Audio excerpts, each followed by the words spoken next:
Adalah sebuah nama dukuh, tepatnya ada di Desa Tawang, Dusun Dadapan, Kecamatan Wates, Kabupaten Kediri. Awal mula nama Carian berasal dari kata nyarukan. Dimaksud dengan nyarukan karena dukuh Carian sebelah utara berbatasan dengan wilayah Jajar, sebelah timur berbatasan dengan Tanjung Anom. Maka dari itu dinamakan Carian karena berada di tengah-tengahnya atau di apit desa tersebut. Dalam versi lain ada yang mengatakan Carian karena memang itu wilayah yang dicari-cari oleh Mbah Ngalim. Istilah Jawanya, wilayah itu dibuat golek-golekan atau dibuat cari-carian, tapi ternyata adanya cuma hutan belantara yang angker. Mbah Ngalim merupakan murid dari Pangeran Diponegoro. Zaman dulu, Pangeran Diponegoro itu dikejar-kejar oleh Belanda. Setelah Belanda mengerti siapa saja muridnya Pangeran Diponegoro, maka prajurit Belanda disuruh untuk mencari muridnya, yang termasuk salah satunya yaitu Mbah Ngalim. Orang Belanda melakukan sayembara. Bagi siapa yang menemukan murid dari Pangeran Diponegoro akan mendapatkan imbalan atau upah. Karena menjadi buronan, Mbah Ngalim melarikan diri ke Carian, mencari tempat berlindung karena daerah Carian itu terpencil, tidak ada penghuninya, tempatnya angker yang masih hutan belantara yang rumput. Dengan bersembunyi di Carian, maka Mbah Ngalim tidak bisa dicari-cari oleh prajurit Belanda karena Carian masih dikelilingi dengan pohon-pohon yang besar. Kemudian dari sinilah Mbah Ngalim mulai membabat Carian, membuka lahan di Carian. Tempat yang masih tetap angker sampai sekarang adalah wilayah Sungai Ukir Sari yang ada di Carian. Tepatnya mulai dari barat sampai ke timur. Sungai Ukir Sari ke timur memang banyak sumber mata air. Biasanya oleh masyarakat dikasih gelombang seperti bambu sehingga air tersebut mancur dan bisa digunakan oleh masyarakat warga Carian untuk mandi, mencuci pakaian, dan lain-lain. Sejarah masuknya agama Islam di Carian. Penyebaran Islam di Jawa tidak lepas oleh perannya Wali Songo. Penyebaran ajaran Islam juga berkembang sampai dukuh Carian. Masuknya ajaran Islam di Carian tidak lepas dari perannya Mbah Ngalim. Mbah Ngalim merupakan prajurit Pangeran Diponegoro. Beliau juga termasuk keturunan dari Sunan Bayat atau biasa disebut dengan Pangeran Mangkubumi, Susuhunan Tembayat. Dari keturunan Mbah Ngalim, wawasan tentang Islam yang diturunkan dapat mencetak generasi penerus, termasuk putra dari Mbah Ngalim yang tinggal di Carian. Hingga akhirnya Islam pun tumbuh dan berkembang di Carian seiring berjalannya waktu. Para tokoh dan perannya dalam mengembangkan Islam di Carian. Beberapa tokoh yang berperan penting dalam mendakwakan dan mengembangkan Islam di dukuh Carian adalah Mbah Kurdi. Beliau merupakan tokoh agama. Beliau juga mengajarkan warga setempat membaca Al-Quran yang dimulai dari mengajarkan Iqra atau turutan.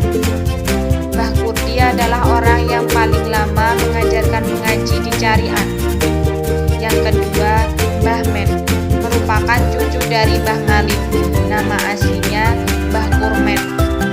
Yang ketiga, Mbah Muhadi. Beliau juga mendirikan madrasah untuk menimba ilmu agama. Madrasah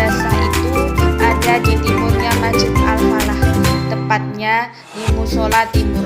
Di musola situlah dahulunya Mbah Muhadi mengajarkan mengaji.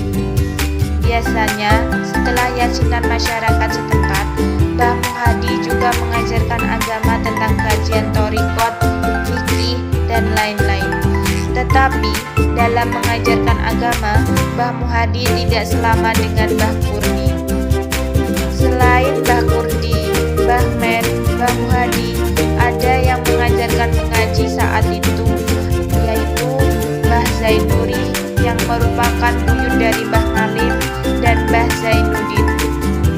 Tradisi Islam di Dukuh Jarian. Tradisi Islam yang ada di Dukuh Jarian ada Slametan, Megengan, Nyadran, Selikuran, Takbiran, Lebaran Ketupat, Suronan.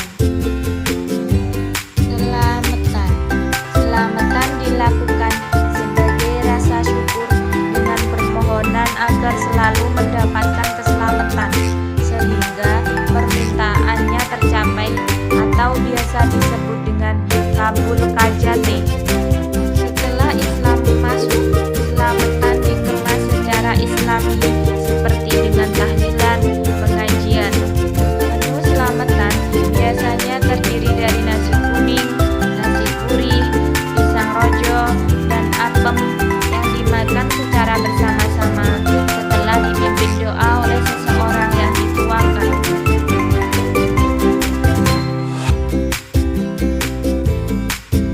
Megengan merupakan upacara untuk menyambut datangnya bulan Ramadan.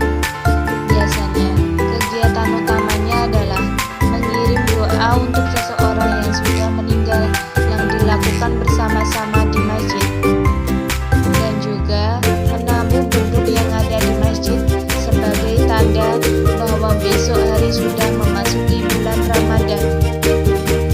Selikuran adalah tradisi yang diselenggarakan setiap malam tanggal 21 Ramadan. Selikuran dilakukan dengan membaca Al-Quran bersama-sama di masjid. Takbiran dilakukan pada malam 1 Syawal dengan mengucapkan takbir bersama-sama di masjid atau musola. Di Jarian, setiap malam Idul Fitri dilakukan dengan berkeliling kampung dengan jalan kaki dan membawa obor sambil mengucapkan takbir. Lebaran Ketupat disebut juga dengan bakdo kupat. Lebaran Ketupat dilaksanakan seminggu setelah pelaksanaan Hari Raya Idul Fitri. Di Jarian, ketupat tersebut dibagikan ke tetangga sekitar. Bentuk atau wujud budaya Islam di Jarian. Wujud budaya Islam yang dapat ditemui di Dukuh Jarian dapat berupa kaligrafi atau khot, batu nisan, halal bihalal, wayang kulit, dan seni bangunan Islam yaitu masjid. Wayang kulit. Wayang kulit adalah salah satu bentuk teater pertunjukan wayang yang tertua dan paling abadi. Di Jarian, pertunjukan wayang kulit biasa dilaksanakan di lapangan untuk menghibur masyarakat setempat, yang biasa dilaksanakan pada 1 Muharram atau 1 Syuro. Meskipun wayang sudah ada sejak masa pra-Islam, wayang kemudian berakulturasi dengan budaya Islam dan eksis dengan kebudayaan Islam.